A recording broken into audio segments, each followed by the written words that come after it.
Hi, I'm Brandy, and welcome to my channel, Sewing Back. We're in the kitchen today with all the tomatoes. Well, actually, no, they're not all of them. These are some of them.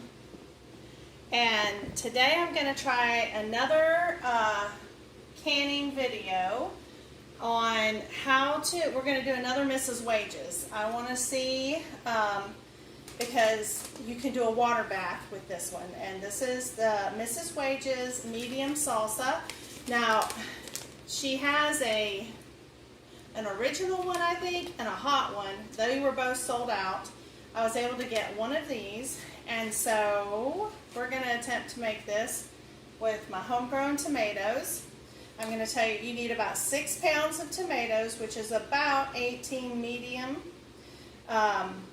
tomatoes. Now, she also says you can use 6 cans, 14.5 ounce each, of petite diced tomatoes, if you choose to do so. But I have an abundance of fresh tomatoes. However, all mine are not medium.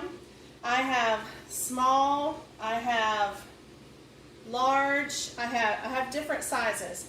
And so I'm going to try to get to, I have a scale, so I want to go ahead and start coring up my tomatoes because she says, I'm sorry, let me finish the ingredients. I'm telling you, I got some ADD, let me tell you. Alright, so we need 6 pounds of fresh tomatoes. You need half a cup of Mrs. Wages white distilled vinegar, the 5% acidity. We've talked about that before. Or you can use cider vinegar if you prefer that. I'm going to use the white distilled because that's what I have available. And 1 pouch of Mrs. Wages. And so you're not going to add peppers, you're not going to add onions, and do not add those to this if you're water bath canning. Those things can mess up the acidity levels, even if you're using the vinegar, because those are more low acid foods. You would have to do a pressure can for that, but she doesn't recommend that with this easy one. She recommends a water bath canner, and to only use the tomatoes. What she does recommend is that when you open a jar and you're ready to eat your salsa, then you could add some fresh onions, some fresh pepper, or jalapeno, or whatever you want to do. But the truth of it is the onion, the jalapeno, the bell pepper, anything else is already in here dehydrated into the spices. So you'll have it in there, but if you want to add the fresh, I think that actually sounds really good, and I probably will try that. But anyway, that's how this is water bath canned. If you start adding in some of those other vegetables, same is true if you're going to do like a tomato soup base for soups or stews or something, and you want to add corn or okra or any of those things, you can't water bath can that. I know some people say that they do. That's not what's recommended for safe canning practices. And so if you follow the Ball Blue Book, or if you follow even your local extension office or any of those things, they're going to tell you you have to pressure can those, and you're going to have to follow your pressure can handbook that tells you how long to do those. So don't think you can throw all the vegetables in this because somebody else told you you could. I mean, you could do that, but you could really get sick. Botulism is a real concern, and nobody want none of that, okay? So I'd rather you be safe. So that's why I was interested in trying this, because I have this abundance of tomatoes, and I want to see how it tastes. So far, we love the Mrs. Wages zesty dill pickles, and so why not? So we're going to give this one a shot. So hang on. So those are the ingredients that we need. All right, so I have all my ingredients. The other thing that you're going to need, now I love this. This is my tomato knife. I got this years and years ago up in Blue Ridge, Georgia. There used to be a kitchen store up there, and it's really called a tomato knife. And I think I paid $2 or $3 for it, and it's still sharp as all get out. And so what you want to do, because she does tell you in the recipe, you have to peel your tomatoes for this one. You can't just blend them up. And so what she tells you to do is to get your skins off of the tomatoes and dice them up. So to get your skins off the tomato, is you're going to have your tomato. This is one of my nice looking, I think that might be a Dr. Witchy's, and it actually got a little cut and stuff like that, and that's okay, because when I take the skin off, any bad spots, I can get rid of those, and you want to get rid of those, okay? Now, you don't want to be using rotten tomatoes either. You want to use good tomatoes, but homegrown tomatoes, sometimes they split, sometimes you get these lines in them and things like that, and all that's going to be coming off. So how do I do mine? It's a process. So I'm going to core it, okay, and I have a pot on my stove that I'm getting warmed up that I'm going to bring up to a boil, and you're going to drop your tomatoes in for about a minute, a few at a time, and then you're going to have a water bath, a cold one, with ice in it, so you can then put your tomato into that, and the skin should peel right off. Now, some people will tell you to score the bottom, and if you're going to freeze them, I would encourage you to score the bottom and to core the center. It makes peeling really easy, but if you're going to be using them fresh, all I'm going to do, I have to watch this, sorry, because I have a knife, is I'm just going to core out my tomato.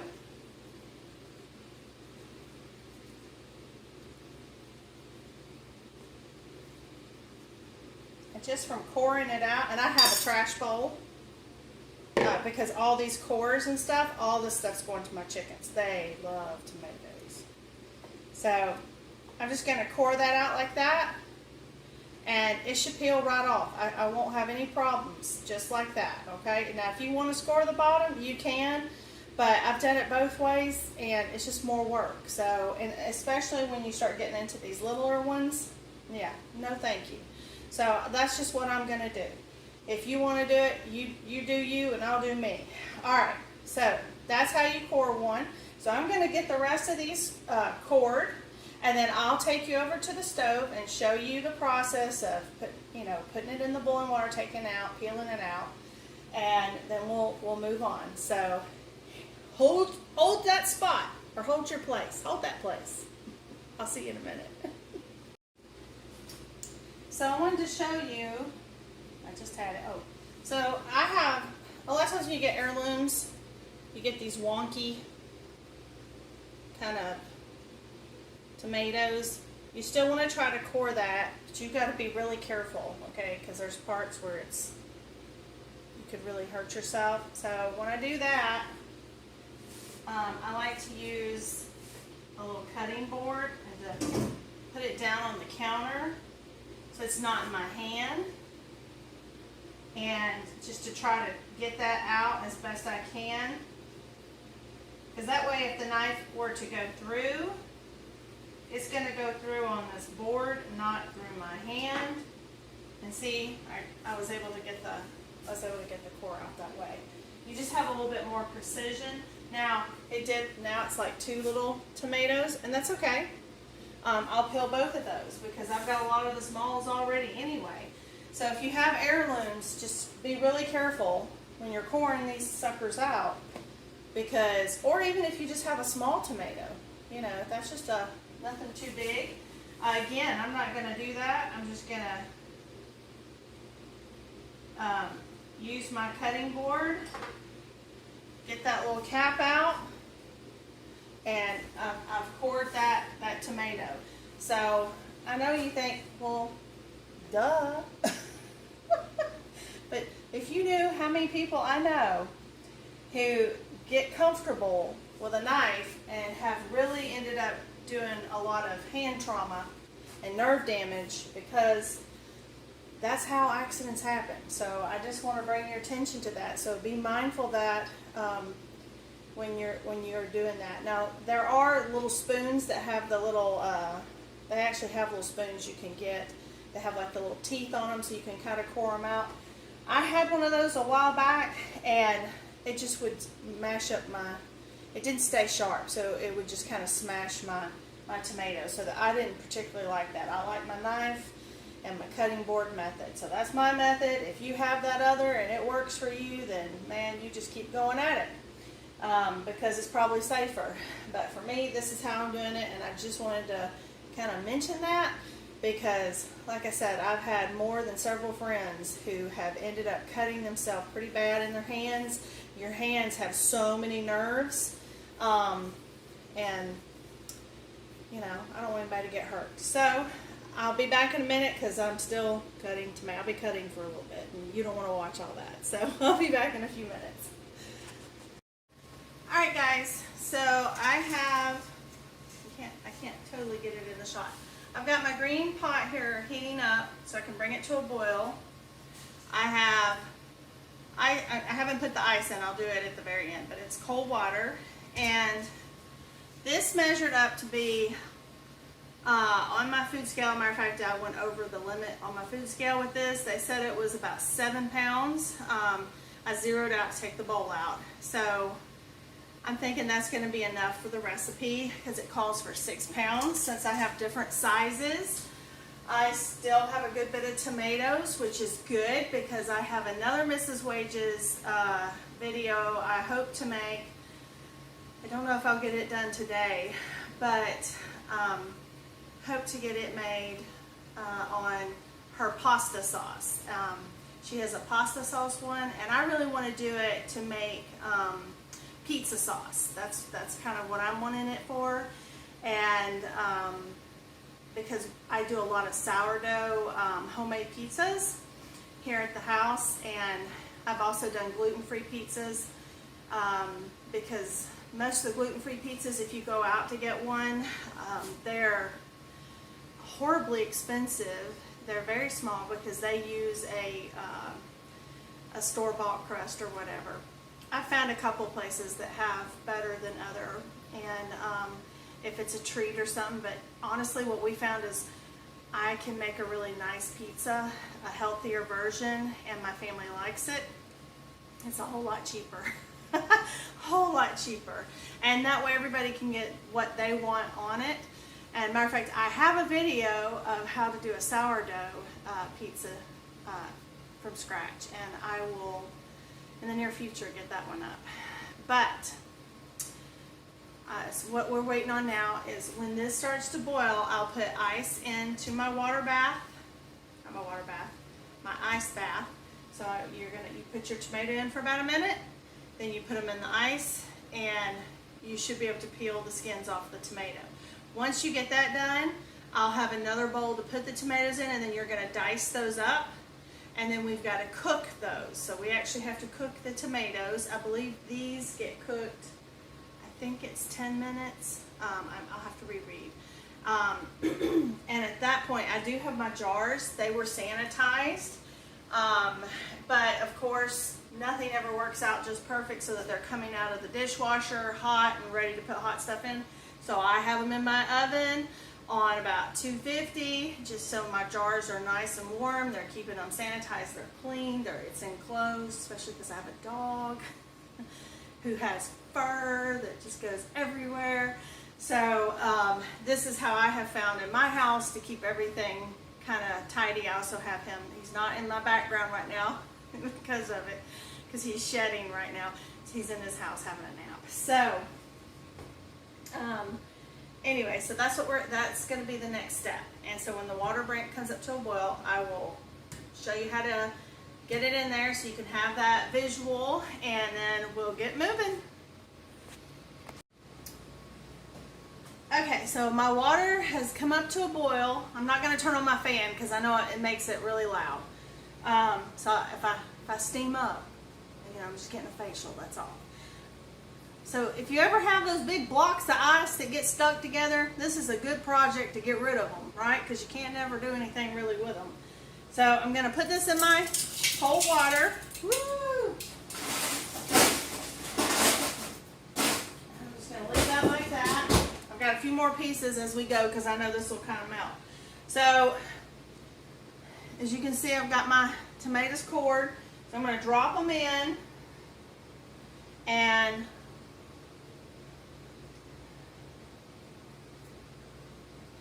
we're going to kind of watching my watch here. And this water is going to get discolored because, some people don't core. So Some people will not core theirs until after they peel them. I prefer to core mine before. So that's up to you, which way you want to do it. And I'm kind of getting some different ones in here.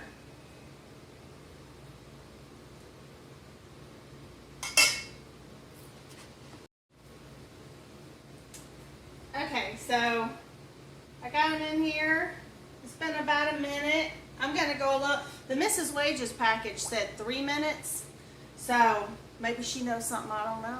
And it's been a while since I've done this. So I've been almost a year. Well, I think the last tomatoes I processed were last September. So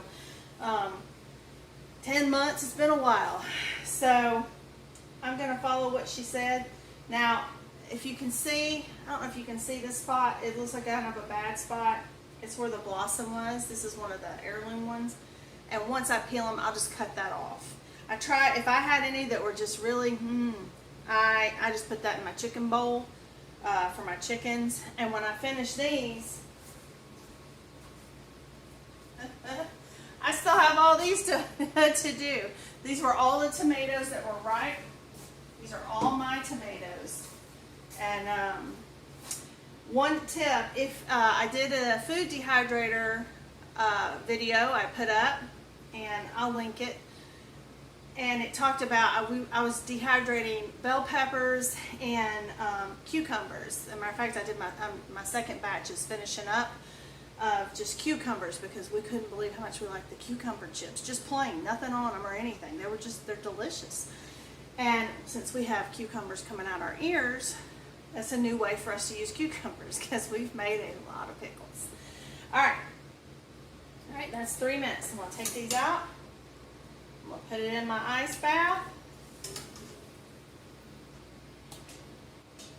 And so when I'm peeling these, I think what I want to do, I haven't done this before, but I think what I want to do is take my skins and you can dehydrate them, and then you can grind them up into a powder. So that's what I'm thinking I'm going to do. I mean, I could totally feed those with the rest of the stuff to my chickens, but I think having that powder is good. A lot of people say they'll make their own tomato paste out of the powder. So I thought, well, that's pretty handy to put on your shelf, and that's like no waste, you know. And now, if you didn't have a food dehydrator, if you can get your oven down low enough, you could do it in your oven. Other than that, I don't know if you could dry those out like on a rack, just open air or not. I'm not real sure how that would work. Okay, so I got my second ones going in, and let me get a little bowl here for the skins, and let's see, and can you see that? It just comes off. Now, if you would have scored the bottom, it would have come off in little pieces, but what's going to happen, I'll show you, is it's going to come off, and it's going to be attached at the bottom, and then you can pull off like the one piece, unless you do something like that.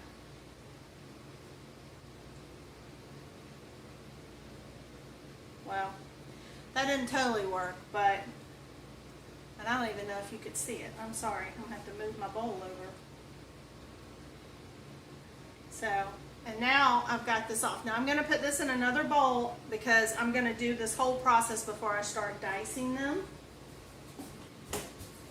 I am using all my bowls today. So I'm going to just set that in there, one down. I gotta get faster at it because I'm going to have these other ones ready. So let me try to do this so you can see it. So it's just going to peel. Just going to peel like that. And because you've loosened that skin, it wants to come away. And it looks just like a stewed tomato. And I'm guessing that's why she said you could totally use canned tomatoes if you wanted. And if I didn't have it enough, that's exactly what I would do. because ain't nothing wrong with that. Matter of fact, if you're ever on gardening or there's a lot of forums for backyard gardening and things like that on Facebook or Instagram or one of those things, and people are always putting up their pictures of, like their one zucchini or their couple cucumbers or that one tomato that cost them like $170 because of all the infrastructure that they had to put into growing that one tomato. And, it's always kind of a little funny, hee hee ha ha. But for some people, they don't have the finances to do a lot of that infrastructure. And so, but maybe they can go to Aldi's or wherever and they can get the cans and they can still make their own stuff if they want to. Now, some people may say, no, it's not worth it. That's up to you. I think it's neat to make my own stuff. And if you ever do have food allergies, it's kind of a must because you can control what's in it. And I definitely have that going on. Plus, I just think there's something satisfying about the other. And I will say this about the garden. There's been many years where we were lucky if we got a couple tomato sandwiches. Okay, so I'm going to get these out. And I probably need to get some more ice in this because it's cooling it down when I take these out. Oh, these yellow ones are so pretty. I hope that they make tasty salsa. They make a good tomato sandwich. I was really surprised how much I was going to like the yellow. I have lemon boys, and I have Dr. Witchy's. I thought I had another, I think maybe the Golden Nugget tomato. All right, so now I'm going to put these other ones in here. Ooh. And I'm actually, the water's getting low, so I'll have to refill before I do my second batch, but that's okay. I want to get these going so I can get these cooking. And these have a lot of the smallers. So we'll just stick those in there. I'm watching my time. I'm going to get some ice. Got more of those big pieces. This will overflow. I'm going to stick it in there. Now let's see. But I totally forgot what I was saying. Do y'all ever do that? Like you totally forget what you were talking to somebody about? Well, I do that. I seem to do it a lot more the older I get, but that's just life. I think it's normal. If it's not, don't tell me. I don't want to know. Because that's my story and I'm sticking to it. So anyway, it was so funny today. I put up that dehydrating video and I checked my Facebook page. And by the way, I do have a Facebook page called Sewing Back. And love to have you join on there. We share, of course, our videos. We do a lot of the pictures and what's going on, and I have a lot of local friends and stuff who ask questions, who are gardening, and we have a couple people international who've joined. It's really neat, and they've shared some of their photos. But my sister chimed in, and because I didn't have a thumbnail for that particular video. And so I guess YouTube picks a picture or they grab something out of the video and it's of me. So my niece saw me and she didn't realize I had a YouTube channel. Wait till she finds out Johnny's on there. Oh my goodness, that's going to be funny. And so, yes, she was all about watching Aunt Brandy's videos. And so we don't get to see each other in person very much, especially the last couple of years with everything that's went on. But they did get to come in May, early May, and we got to have a visit, and that was so nice. She's grown so much. She starts school soon, and it's hard. It's hard when your loved ones don't live so close.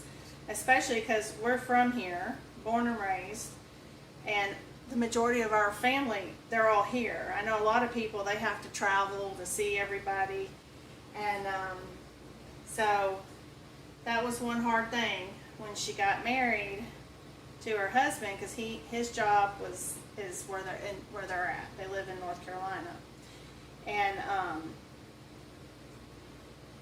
so that was hard, you know, for her to go. But he's a good man.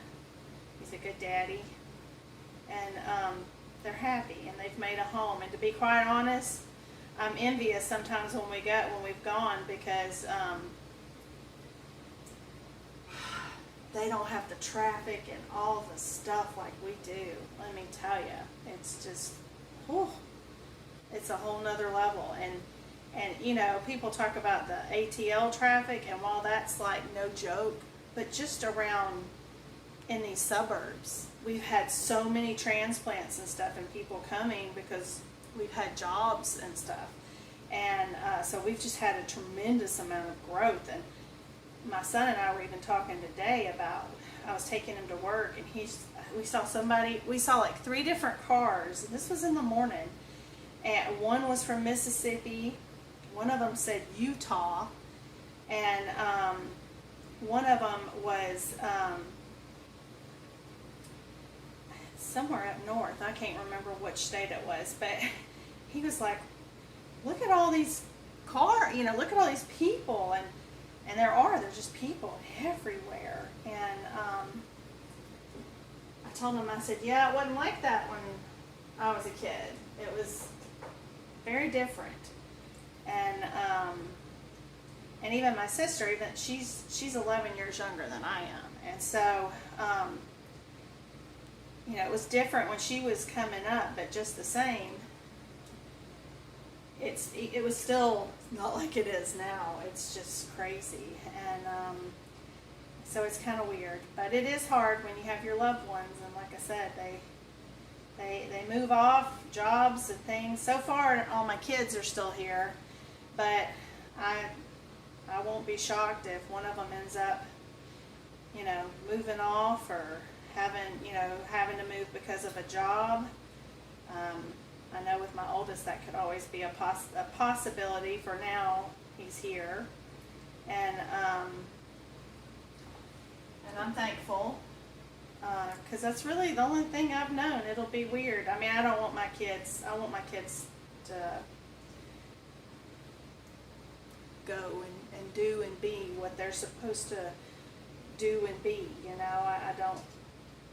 You know, if they're here, great. But if they're called elsewhere, then they're called elsewhere, and that's okay. And so, I don't know if I don't know if John would feel that way. He would probably be great if we had a compound and we all lived on it. I think that would make him happy. But that's not necessarily realistic. And so, yeah. So I don't know. I don't know where God will move and take them, but I know that God knows, and that's okay. I can feel good about all that. And but for now, they're all here, and I'm thankful. And my parents are still here, and my mother-in-law's here, sister-in-law, and my other nieces are here, and of course, my Gram's here. She's the only grandparent we have still living. And so she's here, and I've got one uncle here and a couple cousins. And my other one, I've got one in Texas. She's been in Texas most of her life, so. But she frequents Florida a lot, so that's her second home. And I have another cousin out in Idaho, and he's living his best life. And yeah, it's weird. Used to have a lot more family, and it gets smaller, you know. People move on and pass on and all that. So I'm going to get these last ones out, and I will definitely be switching out the water. well, I probably won't switch it out. I'll probably just add some to this one before I do those other ones. But this is all I need for this recipe. So what I'm going to do is I'm going to get these out, and I'm going to finish peeling them, and I'll get them diced up, show you what that looks like, and then we will, so we're supposed to cook these. I think it's 10 minutes. I'll read what it says, and we'll do that together and get this thing going. Okay, so I have all my, they're all peeled, but I have to dice them. I also put over here, I got a little bowl here and a food scale, just because I want to make sure I have enough tomatoes in case I need to process some more. I think I'm good. So this is what it says. You, of course, I had already washed my tomatoes. It says to scald them 3 minutes in boiling water, dip them in cold water, and then you core and remove the skins and chop coarsely. So I'm fixing to chop them coarsely. And then this should yield, it says once you have them chopped, about 10 cups of tomatoes. If using canned tomatoes, it says do not drain your liquid. So combine your tomatoes, Mrs. Wages distilled vinegar, that's going to be a ½ cup, and Mrs. Wages medium salsa mix in a large non-reactive saucepan, so I'm going to use this one. Bring the mixture to a boil, stir occasionally, reduce heat and simmer for 10 minutes. Alright, so after that, if you just want to refrigerate it and have it fresh, you totally could. And if you were going to do that, then you might want to add, you know, some of your onion, pepper, whatever. If not, you can also freeze it. And it says if you freeze it, it will store for a year. It says to put it, store thawed product in refrigerator for up to a week. So this would be, if you eat a lot of salsa, then it might be okay. My guess is you might be able to get more than a week. I don't know. So I'm just telling you what it says on the package. But if you're going to can it, which we are, then you're going to prepare your home canning jars and lids. I've got all that stuff going. You are going to,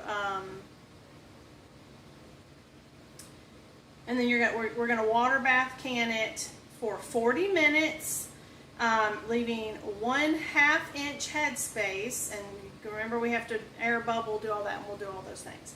So what I'm going to do right now is I'm going to dice these up, get these in my pan, and I will show you what that looks like once I have them in the pan and we mix all the stuff together. Okay, this was so cool. So with the juice from the tomatoes, it is exactly like it said. So those are pretty, it's kind of hard when you have different size tomatoes, and that's why I weighed mine and I went a little over so that I had enough. That, you know, I'd rather have too much than not enough, and I had just enough. And by adding, it called for 6 pounds, and I had a little over 7 pounds. And that was after I cored them. So I knew I was trying to account for whatever the skins were going to weigh. So that was a pretty close bet. So if you have that same thing, keep that in mind. All right. So now I've got them all here in the pan, and I've got to get my ½ cup of distilled vinegar. So let me get my measuring cup.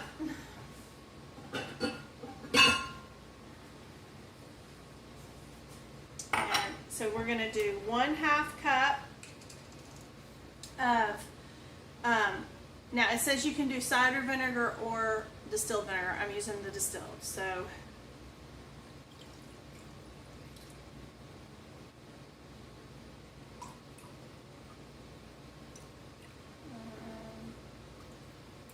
okay, so I've got this. And remember, if you were using canned tomatoes instead of fresh tomatoes, remember it said to use the juice. So it's wanting you to do both. I've got to go ahead and turn this on. And it says to remember not to do, you need to do this in a non-aluminum pan, because you don't want it to be reactive. Ooh, that looks good. Ooh, it smells like salsa in a pouch. All right, so we're gonna put our spices in. And let's see. And I'm going to put my vinegar in. And we're supposed to bring this up to a boil. And once it's boiling, then we're going to simmer it for 10 minutes. Some of this is chunkier. Some of my tomatoes that were smaller, well, they were kind of mushy once I took the skins off because they were smaller. There wasn't a lot of meat to it, but wow, this smells really good. So I got all that in there. So and then I had my other tomatoes that were bigger, so they had a little bit more meat and more firmer. So that was probably the right tomatoes. I tried to save my other paste type tomatoes for the pizza sauce one that we're gonna make. All right, so let me show you what this looks like. Oops. So you can see. So we're gonna bring this up to a boil, and I'll show you what it looks like when it's up to a boil. And then we just have to simmer it for 10 minutes, and then we can start jarring it up and processing it. All right, guys, so this is the Mrs. Wages salsa. It is boiling. I've been stirring it because it says to stir it while you're getting it to this place. So I've got it up to a boil now. So I'm going to put it down on a simmer and cover it for 10 minutes, and then we should be able to start getting our jars loaded up, and so that we can get them in this water bath canner, because they're going to be in the water bath canner for 40 minutes. So this one takes a little bit longer than some of the other water bath methods. So you want to make sure you give yourself enough time when you do this project. So now it's time to slow it down, put it down to a simmer. And I'm going to put my lid on, and it smells like salsa, y'all. It smells really good. So I'll catch you back in just a few minutes. Okay, so my salsa has simmered for 10 minutes. Remember, you bring it up to a boil. It has simmered for 10 minutes. And it says you can chill and eat it, if you want to eat it right away. I just pulled my jars out of the oven, so they're hot because this is hot. You want hot jars. You do not want to put hot liquid in cold jars, and especially not the newer jars. They are not made to the same quality as the old-timey jars. They were a little bit thicker, and because my husband actually did a pickle video. It's not up yet, but he did his own pickling video, and he actually had one of the jars break. Now he did have them prepared the way they were supposed to. It was actually in the water bath where it broke, and it was a manufacturer. The bottom just came right out, and so anyway, it can happen to anybody, but you don't want that after you went through all this work. So I've got my little thingy here, my doohickey. I don't have the official name of all the things.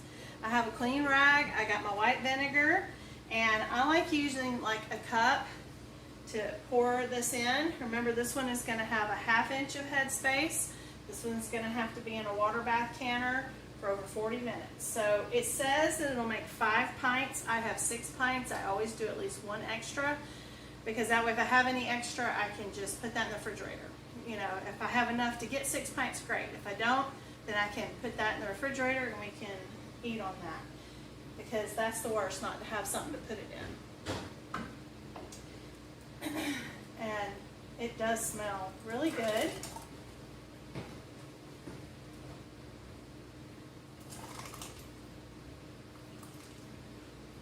And And you can see the vegetables, like they rehydrated however they did them with the from the Mrs. Wages pouch. Like I can see peppers and all that in here. So don't think if you make this that you won't have that visual. You do. That doesn't mean you can't add more, but remember what she said. She said she recommends you do that when you've opened it fresh, so that those would be more of a fresh ingredient to it, which I think sounds good.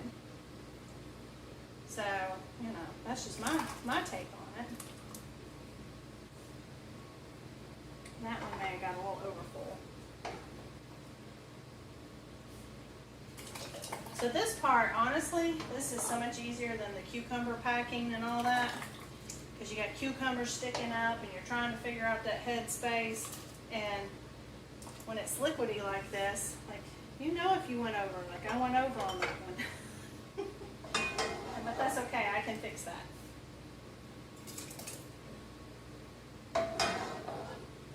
And so, I'm actually going to get a pot holder. Getting down to the nitty gritty. Okay, I think I may get 6 pints. Wow.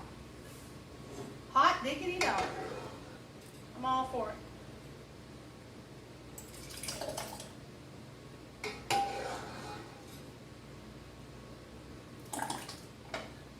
Yeah, I think I will be, I'm gonna pour this over here so I don't make a big mess. Or burn myself. Let's see. Because I've got just enough that should finish up that jar, and then I can just fix up my head space. Whew, it smells so good. I still got a little bit of facial with that, but that's okay.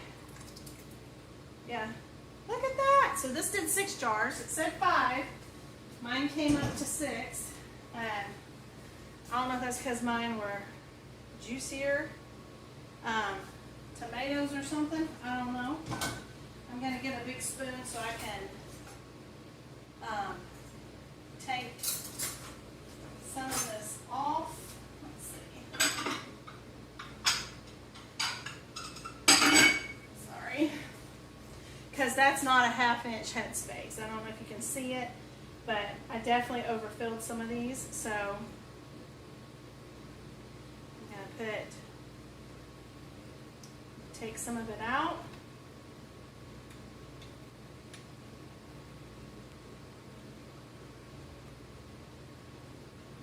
That one was really full.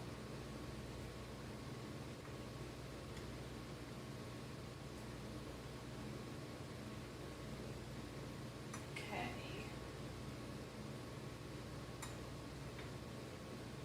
Let's see. That one might need a little.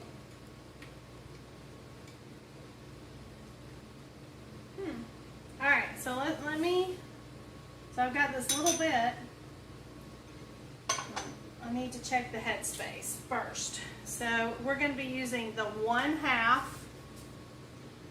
I only have a green one, y'all. So that's going to be the middle of the steps. Okay, so you're gonna place it and see.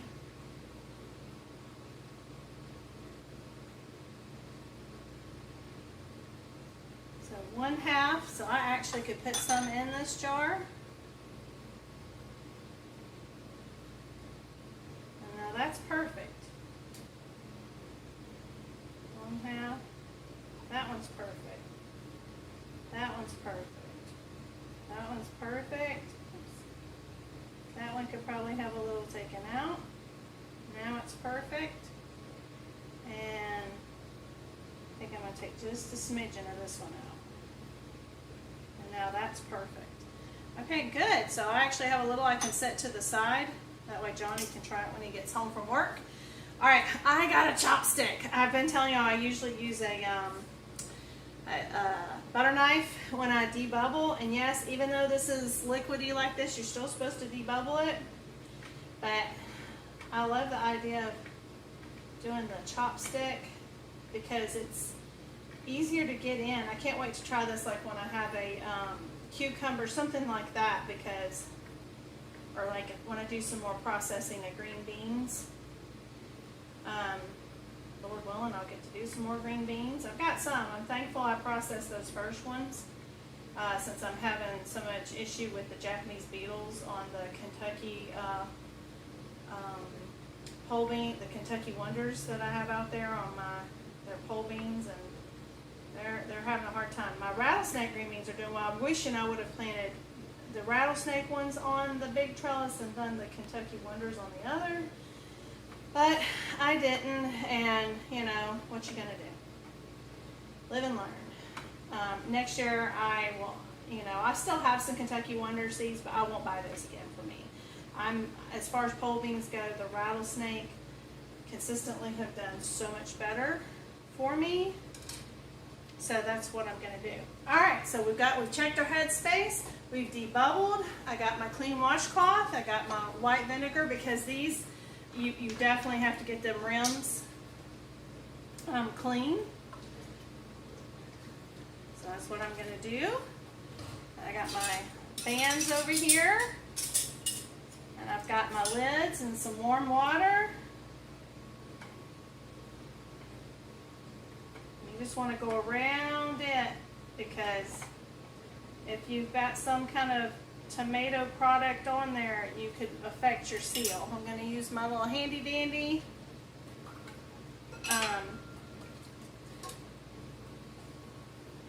magnet. I guess it's a magnet on a stick. So I'm going to put that on there. I'm going to screw on my band, fingertip tight. Those jars are hot, so you're going to have to use your thing. Can you see how pretty? I think that looks nice. All right, and I'm going to go ahead and start putting them in. Now, I don't have a rack to lower down in this because this is my pressure canner, but it does have a rack in the bottom, so the glass isn't sitting directly onto the bottom of the pan, because your jars can break. If you're using, let's say you don't have any of these kind of things, but you got a big stock pot with a lid, all you need to do is put a kitchen towel in the bottom of that stock pot, and you can totally put your jars on top of that. You just kind of fold it up, and that will give you what you need. So there's workarounds. So I got this one on. I'm gonna put this band on. And these jars are new. And so, y'all know I say every time, I do not reuse lids. I only use them one time. So, I think there may be some on the market now that you can use more than once. I haven't really investigated that. If you have to tell me about it. Tell me what you think. I know there's a couple of different brands. Some people are saying they like the thickness. I think one of them is 4 jars.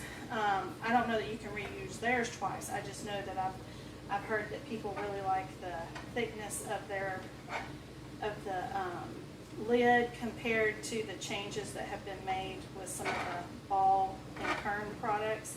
And in case you didn't know, so Ball and Kern, I believe both of them came out of Ohio. I think. I know they came out of the same state. I think it was Ohio. And they got bought by a company and moved to Atlanta. And so they're made here now. And but like I said, I've been seeing a little bit of complaints about the glass, and that some people have had some. Oh, Odie's not happy. He's waking up from his nap. Having a break on them during processing. So, which that's awful. It's just awful. You know, because you work so hard. I mean, this is a lot of work. It's a lot of work to grow it. And it's a lot of, even if you went and you got the canned stuff, that's a lot of money. Right now, everything costs a lot of money, you know, and so we need things to work the way they're meant to work. So whatever that problem might be that they're having, I hope that they figure that out. And you're only doing fingertip tight on the jars, and the reason the fingertip you don't really tighten them way down is because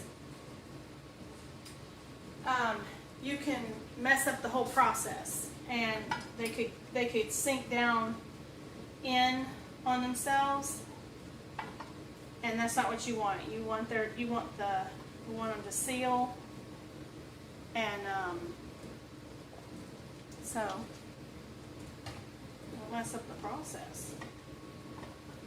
But anyway, I guess I don't know if my niece will watch this one. I was talking earlier about she discovered I had a channel, and I said I can't wait till she figures out Uncle Johnny's on some of these too.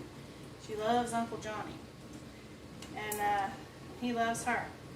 But so I was thinking about it. I thought, well, I should probably just give her a shout out. That's what we call it down here. I don't know what y'all call it. Shout out, you know. Hey, Charlotte. Hey, girl. We call her Char. Hey, Char. I hope you're having a good day. I hope you're having fun this summer. I bet you are.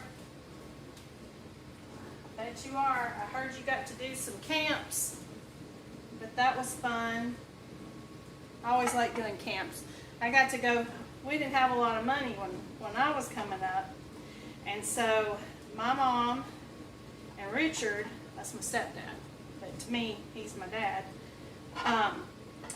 they would save up so that they could send me to the girls club. And let me tell you something, if you want to support a ministry that does some good things, look up your boys and girls clubs, because those were fun times. We would go swim. We got to swim like once a week, and we had a track behind our boys and girls club, so we would go down and we would run and do foot races. And I don't know if that's part of why I like running so much or not, but it was fun. And I learned how to Chinese jump rope. I learned how to double dutch. I couldn't do it to save my life now. I'd probably have a heart attack. So, but it was fun. And we would go on field trips sometimes. We got to go and do little special outings and stuff like that. But it was better than being at home and being bored, because no kid wanted to be at home and be bored all summer long. Now, sometimes it's good to be bored, because when we're bored, we get creative, and I think there's something to be said for that. But to be bored every day while school's out, yeah, not fun. Not fun. It's not fun for your parent either. And if you have parents who work, those type camps and stuff, man, they are just, when you have young kids, those things are amazing. They really serve an important purpose. And so be kind to those camp counselors, because most of them are high school, college age kids. And I know, because my sister was one of them for many years. And not for the girls club. She was by a city park close to where we grew up. And she served in our community. And good to those kids, her and Cassandra. They did a lot of great things, and so that's to be thankful for those things. And if you don't have to use those things, maybe you get to be at home with your kids and you have a swimming pool and all that stuff, but you got an extra $10, $20, whatever. Look into something like that where you could support a kid or an organization that helps kids like that in your area. Because there's a lot of good things that I know right now could probably use some help and support. All right, so I've got this in the canner. It is boiling. And so I'm going to put my top on. I'm going to set my timer for 40 minutes, and when it finishes, I'll show you what they look like. So we're getting there. Yay! I'm so proud. I'm feeling really accomplished. The tomatoes are off my counter. Of course, this is the sad part. I feel like I've made so much progress, and then I come back and these are the ones still ripening up. My pepper basket, but this is so much less, and we still have cucumbers, and we got a few okra and stuff, and my beautiful pumpkin I grew, but at least I can see part of my table. So I'm excited. So I'm gonna get my timer on. I gotta get my floors vacuumed before John gets home and mopped, and I think I have just enough time to do that. And I'm going to start a load of dishes because I need to start some more jars for the pizza salsa I'm hoping to do this evening. That's going to be my plan, and I'm going to stick to it. So I'll see y'all in a bit and show you what this salsa looks like when we get done. Alright guys, my timer is going off, so I'm going to turn off my pan. I'm going to leave the jars there for probably about 10-15 minutes before I take them out of the water bath canner. I wanted to, because I had a little extra, you can sample it, because once you cooked it, it was ready to eat if you wanted to. And so I got a blue tortilla here, and I'm going to try it. I hope it tastes good. I got 6 pints of it, so that was a lot of work, so I want it to taste good. And honestly, it looks kind of just like some paste picante type sauce. Maybe it could be a mix of the thick and the picante, because mine has some chunks to it. So, right, here goes.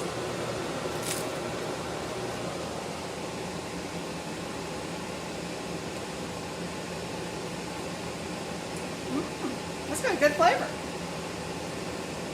That's a really, I mean, it's good just by itself. I have to say, but if you put like some fresh Vidalia, maybe a jalapeno,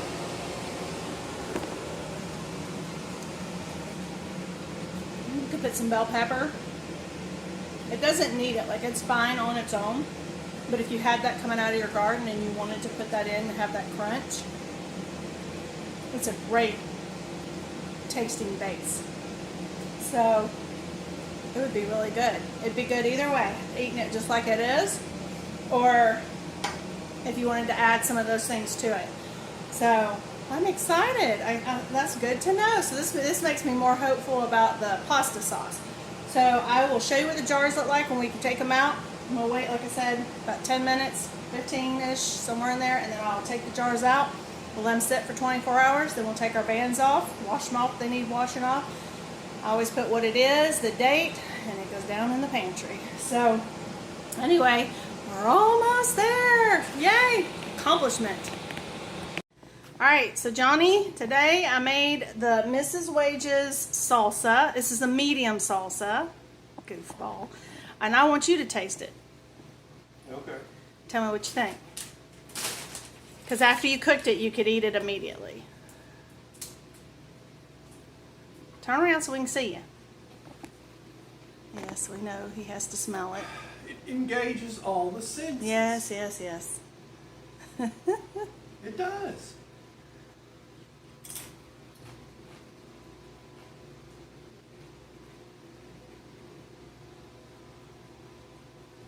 Better than I thought it'd be.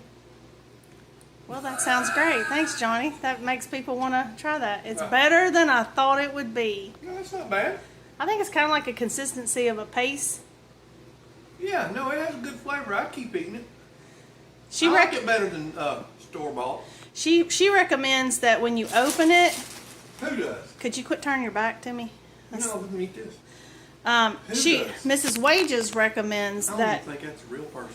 Actually, I saw her. What a lie. I saw a video with her.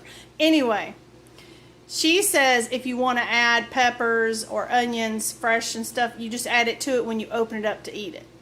Which I thought would really make it tasty. I was wondering about that. Yeah, she just said because you can't water bath can with those things. So you stick to this recipe, and then when you open it up, you could put those other items in if you wanted them. but you're drinking it, so alrighty then. That's it. Well, thanks for your review. I appreciate your review. Okay, guys, so I'm already hearing pings, and I hadn't even got them out of the pan yet. So let's see. I think I've heard 3 pings.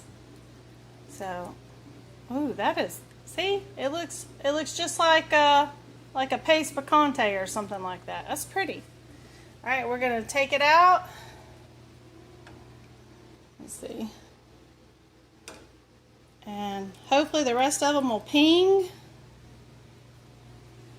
But I'm really excited about this. The only other kind of salsa I've ever really done is fermented salsa, which I want to do, but I want to wait until I had enough of my own peppers and everything before I fermented it. And a lot of times I do a lot of those in September. A good way to get your gut health in check when everybody's going back to school and all the lovely bugs like to come around. But y'all, that turned out. And I got 6. I ended up, it said you get 5 pints. I got 6 and a little overage. And I'm excited about that. And this one, I don't think you have to, like, I think you could open it up immediately and eat it. It didn't say you had to let it sit 4 to 6 weeks like she says with the pickles and things. So I think this one's good to go whenever you want to use it. Anyway, I appreciate you being with me. I know this was kind of a long video. That's how canning is. I am going to start working on the pasta sauce one, and I'll catch you in that one. If you found value in this, I appreciate if you like, subscribe, share, especially if you have friends and with an abundance of tomatoes. And honestly, the package that I paid for this, it was $3 at Walmart, and so that's not a bad deal. So if you have a lot of tomatoes and you're trying to get rid of them, or maybe you have a lot of canned tomatoes, because she offers both on the recipe, and you want to make your own salsa, hey, go for it. You can totally do it. And if you want it for right now or for canning. But anyway, I appreciate you sticking along with me for the video. I hope to see you in the next one, and thanks so much.